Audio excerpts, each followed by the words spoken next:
Hello everyone, hope you're doing well. I thought we would have a look at the other aviation suggestions that were passed to developers in April of 2025. There's some really cool stuff here, including a really fun Canadian vehicle. So, as always, if you enjoy the content, make sure to subscribe and also like the video. Let's get started. The first vehicle is one that's really cool. It's the Fiat G.59-2A. The G59 was an Italian post-war fighter derived from the already existing G55 made by the Italian company Fiat. After the Second World War, the Italian Air Forces asked Fiat to develop a new fighter based on the G55. And so Fiat started to study which engine could fit the G55 body in order to satisfy the Air Force request. Initially, Fiat used the Isotta Fraccini Delta RC40, but the idea was scrapped, and the Rolls-Royce Mjölnir was selected instead. The first prototype, made in 1948, was a twin-seat G55 with a Mjölnir engine from one of the P-51s of the Italian Air Force. The ITAF was satisfied with the new aircraft and proceeded to place an initial order for 30 units. The first version, equipped with the Mjölnir 500-200, was designated as the G59-1A and G59-1B, and entered service in 1950. It was mainly used to train new pilots for jet aircraft.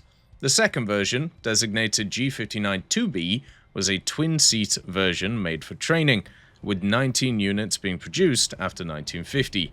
The first armed version was the third one, which was the G59A2. This version, originally developed to satisfy an order emitted by the Syrian Air Force, was equipped with 4 20mm Hispano-Suiza 20mm cannons and 2 pylons for bombs and fuel tanks. A total of 30 units of this were produced, 26 were bought by Syria, and the remaining 10 were bought by the Italian Air Force. Later, one was bought by Argentina for a test purpose, and the G59-2A in the Italian Air Force service was used for armed trainers, or to train new pilots to fly on jet aircrafts like the Vampire FB-52 or the F-84F. The 2A was used until the early 60s, when it was replaced by a more modern aircraft, like the MB-326. For France, we have a pretty interesting aircraft, the Amiot 143. At the time of the creation of the independent French Air Force, the French government showed great interest in the concept of multi-purpose aircraft expressed by the theories of Julius Douai. These fighters had to be able to carry out bombing and long-range reconnaissance missions day and night, and the new 3-in-1 aircraft was faster, carried a larger number of bombs, and also was protected from all sides by numerous positions with defensive machine guns, and should therefore be much cheaper, thus already reducing the strain on the aircraft. So the idea was to basically put a bunch of ideas into one aircraft to make it multi-purpose. The Air Ministry conducted a competition called the M4 to replace the obsolete bomber, the Leo 20, and the Furman F-60. They were the Blériot 137, the Breguet 410, the Furman F-211, SPCA 30, and the Amiot 140. This is how the Amiot 140 was adopted. However, in October 1933, the Air Ministry requested a redesign of the Amiot 140, and 2 prototypes were built. Equipped with 2 840-horsepower Normrone 14K air-cooled radial engines. The first flight was made in August of 1934. The first 10 of this aircraft were equipped with 6 7.7mm Lewis machine guns, and there were other little changes made in further units, such as an extended fuselage, and then also changing some of the guns to 7.5mm Mach 12 machine guns too. It entered service in July of 1935, and the deliveries lasted until 1938. By the time of its last delivery, it had become obsolete and had been replaced by more modern aircraft such as the Block MB-131. At the beginning of the Second World War, it was actually deployed in Africa and also 5 major cities. During the Hoax War, Amiot 143 carried out reconnaissance and flyer raids over Germany, and at the time of the invasion of France, 87 aircraft remained on the front lines, mainly used for night attacks against German airfields and also lines of communication, with relatively few losses. It was a daytime raid by 10 of these Amiots on a German beachhead near Sedan on the 14th of May 1940, and despite the presence of fighter escorts, 2 Amiots were shot down, and the third plane crash-landed before returning to base. 52 were in occupied territory, and 25 were in French North Africa. Replaced by the Leo 451, it was used until July 1941, and some Amiots also served as transports for French troops in Syria. This group later joined the Allies after landing in Africa, and the last Amiot 143 was decommissioned in February 1944. Several Amiot 143s were taken over by the German military and used as transport aircraft. Some of the countries that used it included the Polish Air Force and also the Croatian Air Force, which defected to France. This vehicle could carry 1,600 kilos worth of bombs and also, unfortunately, had a maximum speed of 295 kilometers an hour. For Sweden, we don't have an aircraft, but instead we have kind of a dispenser system, the BKM-90 or the DWS-39 Mjölnir. The Swedish BKM-90 is an aircraft-launched standoff cluster munition developed in the 1990s by Daimler Chrysler Aerospace in Germany under the DWS-24 for dispenser weapon system 24 barrel. It was designed to be used by the Saab JS-39 Gripen and retrofitted on the Viggen to deliver 2 different types of submunitions, being anti-personnel and also anti-tank munitions, as it is designed as a standoff weapon which allows the aircraft to release the dispenser at a safe distance from the target, reducing the risk of detection by enemy air forces.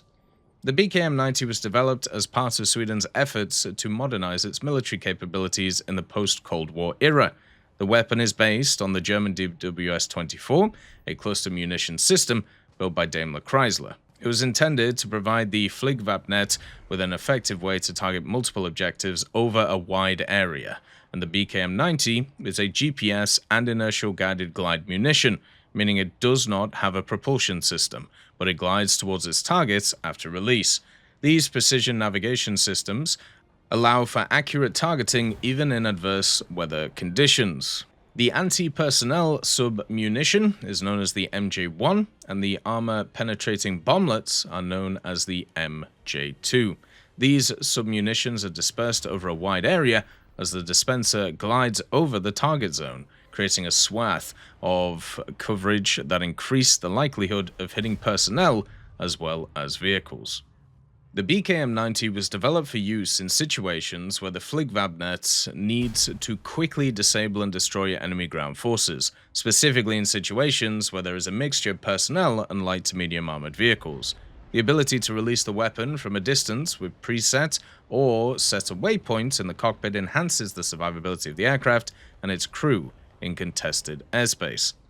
And in 2008, global concerns with cluster weapons over the long-term risks of unexploded munitions left on battlefields around the world were a bit of a problem. Unexploded submunitions can remain a civilian hazard for years, and as a result, many countries signed the 2008 Convention on Cluster Munitions. Sweden agreed to sign the treaty in 2008, which pulled the BKM-90 from Swedish service and also its arsenal. For Israel, we have a MiG-29, which is kind of surprising. In 1997, the Israeli Air Force acquired 3 MiG-29 Fulcrum fighter jets from a secretive source, which was later found out to be Poland. These jets were brought to Israel under a veil of secrecy, allowing Israeli test pilots to thoroughly study and understand the aircraft and its weapon systems. For many weeks, the Israeli pilots engaged in extensive testing, flying numerous hours and evaluating the MiG-29's capabilities against Israeli fighter jets. The 253 Squadron were the ones who tested the Fulcrum, with their emblem also being painted on all 3 of the aircraft. Major N, the chief experimental pilot of the MiG, noted that the MiG-29's performance was comparable to, and in some respects surpassed, that of the F-15 and F-16 jets. The presence of these MiG-29s provided the IAF with a rare opportunity to closely examine one of the primary jets used by its enemies. The Israeli pilots had to undergo special training to familiarize themselves with the MiG-29's unique structure and systems. The language barrier was a significant challenge, as the aircraft's documentation and also voice warning systems were in Russian, requiring the use of translators and improvisation. Despite these challenges, the pilots quickly adapted to the MiG-29s, labeling cockpit instruments with English translations. They observed notable differences between the eastern and western approaches to jet construction. The MiG-29 featured advanced systems such as an automatic landing system and stabilization aids for pilots experiencing vertigo, which are systems not found in Western aircraft at the time. The IAF pilots conducted daily tests, rigorously analyzing the MiG-29's performance and weapon systems. The aircraft's maneuverability, high thrust-to-weight ratio, and advanced avionics made it a formidable opponent in air combat. Major N praised the MiG-29's radar and infrared search and track systems, which provided significant advantages in air-to-air combat. However, the MiG-29's human engineering had its drawbacks. Major N pointed out that while the individual systems were generally good, their combination and user interface were cumbersome and needed improvement. Lieutenant Colonel G, who flew both the MiG-29 and American F-18, noted the resemblance between the two jets. However, the MiG-29 was primarily designed for air combat, while the F-18 was also serving as an attack aircraft. The specific version they had was the MiG-29A 912. We also have the Avro Canada CF-100 Mark V, but for Belgium, since Belgium bought some of them. As the only Canadian-designed fighter to ever enter mass production, the Avro Canada CF-100 Canuck, or Clunk, as their crews called them, the CF-100 holds a special place in aviation history. These large, twin-engine, straight-wing heavy interceptors served in the Canadian Air Force from 1952 to 81, with a number of variants and experimental offshoots being developed. But it wasn't just Canada who made use of these planes. On the 28th of July, 1957, the Belgian Air Force accepted the CF-100 Mark V as its all-weather fighter aircraft, beating out the Gloucester Javelin, Sud Aviation Vautour 2N, North American F-86K Sabre, and also Northrop's F-89D Scorpion. In total, 54 were ordered, though one was damaged prior to shipping, making the total only 53. These massive two-seat interceptors served in the 11th, 349th, and 350th Squadrons of the 1st All-Weather Wing of the Belgian Air Force from 1957 to 64, when they were replaced by the Lockheed F-104G Starfighter. Unfortunately, none of the Belgian CF-100 Mark V's survived today, as any aircraft not destroyed in a crash was sold to Van Hagen Recycling and broken up at Ghent. The specific variant of the CF-100 Canuck ordered and used by the Belgian Air Force was the Mark V. In a similar fashion to its American counterpart, the F-89D Scorpion, the Mark V used wingtip-mounted pods containing 29 2.75-inch FFAR Mighty Mouse rockets instead of guns. This method of using as many small rockets to attack bomber formations goes all the way back to the R4M rockets developed by Germany during the Second World War, and though it eventually was overtaken by guided missiles, this tactic was used by many aircraft in the Cold War era. Equipped with proximity fuse HE warheads, the rockets would overwhelm an enemy bomber, in theory dealing much more damage than machine guns would. This also gave the aircraft a modicum of ground support capability, as the rockets could deal significant damage to armored vehicles when equipped with a heat warhead. As for the aircraft itself, it was a large, twin-engine, two-seat, straight-wing heavy interceptor with all-weather capabilities. It used two Avro Canada Orenda 11 turbojet engines, each developing 7,300 pounds of thrust.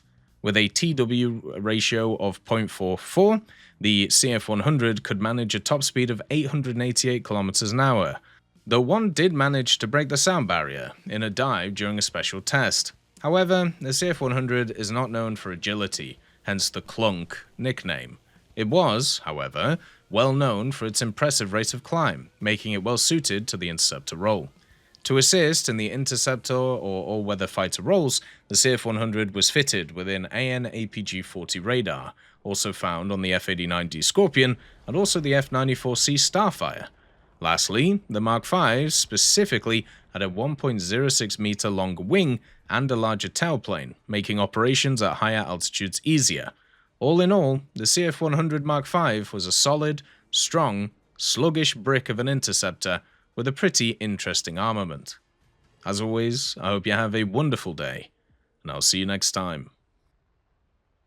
I'd just like to thank GMG Smiley, CD Beans, Chieftain Mike, EMN3 Galaxy, Tulio Pontecorvo, Brendan Quinn, Carrion Crow, Gus Irenicus, Pyman, Wartinder, Teddy, Daniel Stanton, Martinez, B. Young, Ozzy Panzer, Alan Hacker, Liam Shear, Opium Prime, Lafouche, Sem, Aslan, Uncle Bean, and Derek R. for supporting the channel.